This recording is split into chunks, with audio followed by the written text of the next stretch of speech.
Friends, welcome to my channel. আজ আমি আপনাদের সঙ্গে শেয়ার করব মুড়ির পাকোড়া। এটা খেতে কিন্তু ভীষণই ভালো লাগে আর বানানো ভীষণ সহজ। চলুন তাহলে ভিডিওটা শুরু করা যাক। আমি মুড়ি আর সেমাই দিয়ে পাকোড়াটা তৈরি করে নিয়েছি। এখানে আমি নিয়েছি মুড়ি। মুড়িটাকে প্রথমে আমি জল দিয়ে ভিজিয়ে নেব। এর মধ্যে আমি জল দিয়ে দিলাম। এবার 5 মিনিটের জন্য মুড়িটাকে আমি জলের মধ্যেই ভিজিয়ে রাখবো।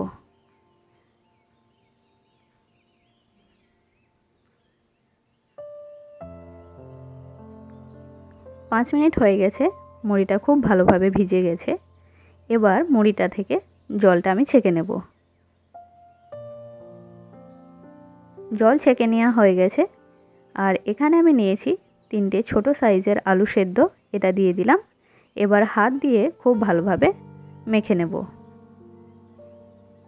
মুড়ির সঙ্গে খুব ভালোভাবে আলুটাকে চটকে মেখে নিতে হবে।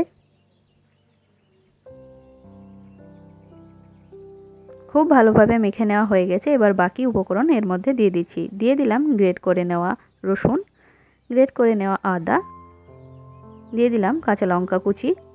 ঝালটা অবশ্যই আপনারা নিজেদের ইচ্ছে মতো দিয়ে নেবেন। দিয়ে দিচ্ছি বড় সাইজের একটা পেঁয়াজ কুচি, দিয়ে দিলাম সামান্য হলুদ গুঁড়ো, স্বাদ মতো লবণ, সামান্য আমচুর পাউডার, দিয়ে দিলাম সামান্য জিরে গুঁড়ো। এখানে আমি 3 চামচ চালের গুঁড়ো দিয়ে দিচ্ছি। চালের গুঁড়োটা দিলে কিন্তু ভীষণই মুচমুচে হয় আর বাইন্ডিংয়েও অসুবিধা হয় না। এবার সমস্ত উপকরণ খুব ভালোভাবে মেখে নিতে হবে। সমস্ত উপকরণ খুব ভালোভাবে মেখে নেওয়া হয়ে গেছে। এবার হাতে আমি তেল লাগিয়ে নিয়েছি। এবার পাকোড়াগুলো এইভাবে একটা শেপ দিয়ে নেব। আপনারা আপনাদের ইচ্ছে মতো শেপ দিয়ে নিতে পারেন। আমি এখানে গোল গোল করে শেপ করে নিচ্ছি।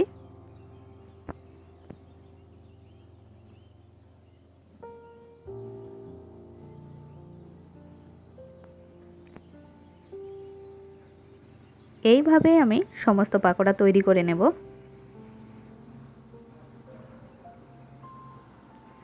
সমস্ত পাকোড়া আমার তৈরি করে নেওয়া হয়ে গেছে। এবার একটা প্লেটের মধ্যে আমি এখানে সিমাই নিয়েছি। আমি সিমাইটাকে ভেজে নিয়েছি। আর এখানে নিয়েছি 1 চামচ ময়দা। ময়দাটাকে খুব ভালো করে ঘুলিয়ে একটা পাতলা ব্যাটার তৈরি করে নেব। সিমাইটা আপনারা কাঁচাও ইউজ করতে পারেন, ভাজার কোনো দরকার নেই। পাতলা ব্যাটার একটা তৈরি করে নিয়েছি। এবার পাকোড়াগুলো এর মধ্যে ডিপ করে নিচ্ছি। এবার সেমাইয়ে কোট করে নেব। এইভাবে কোট করে নিলে পাকোড়াগুলো ভাজাও খুব দেখতেও ভালো লাগে আর খেতেও ভীষণই ভালো লাগে।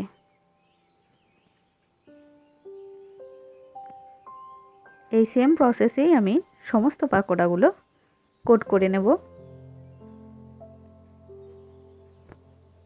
সমস্ত পাকোড়া কোট করে নেওয়া হয়ে গেছে। এবার এগুলো ভেজে নেব।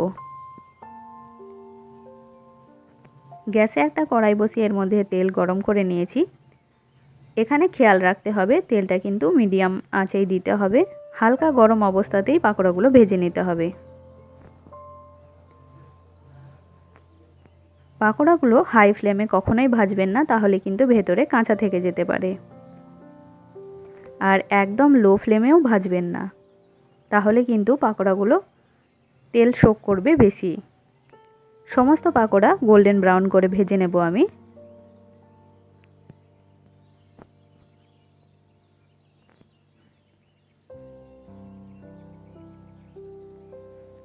সমস্ত পাকোড়া আমার গোল্ডেন ব্রাউন করে ভেজে নেওয়া হয়ে গেছে। এবার গরম গরম সার্ভ করব। দেখুন খুব সুন্দরভাবে আমার পাকোড়াগুলো ভেজে নিয়েছি আমি।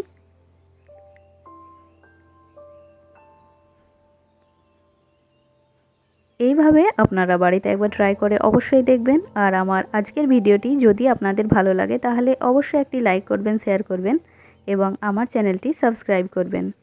ভালো থাকবেন, সুস্থ থাকবেন। ধন্যবাদ।